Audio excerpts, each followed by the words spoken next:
Sous la rudesse des contacts, les casques claquent. Chez les Vikings de Villeneuve-d'Ascq, près de Lille, on s'entraîne sur un terrain de foot traditionnel. Mais c'est bien de football américain qu'il s'agit, un sport réputé pour la violence de ses chocs. Il y a pas mal de phases où les chocs peuvent être assez rudes, surtout quand on voit pas le défenseur venir ou les coups dans le dos, ça peut être un peu plus violent. On est assez bien protégé, sur le haut du corps, surtout il y a des zones un peu plus faibles, mais on est assez bien protégé. Ouais. Ce soir-là, malgré le froid de l'hiver nordiste, ils sont une vingtaine à répéter leur stratégie. 20 plombs bleus, hein. Ah, ça marche. Ok, en place. Non, Car le football américain, ce n'est pas qu'une question de muscles. Il y a les gros qui bloquent au milieu, il y a les petits rapides sur les côtés, les plus musclés rapides qui vont au milieu pour courir. Et après les lanceurs, on va dire ceux qui ont un cerveau, quoi. Voilà. Vous mettez les autres doigts sur le lacet.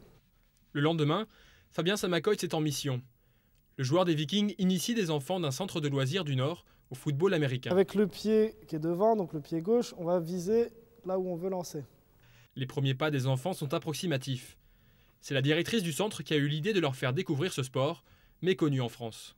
Je pense que les enfants ne connaissent pas. Quand je leur ai parlé de football américain, ils pensaient voir du rugby. Donc pour leur montrer un petit peu autre chose que du basket ou du foot ou du tennis. Avec seulement 22 000 pratiquants dans l'Hexagone, le football américain a besoin de ces animations découvertes pour se faire connaître auprès des jeunes.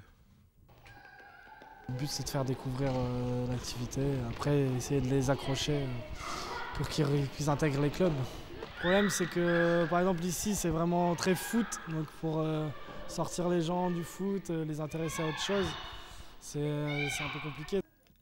On compte tout de même 1 millier de nouveaux joueurs chaque année, preuve que le football américain prend peu à peu son envol.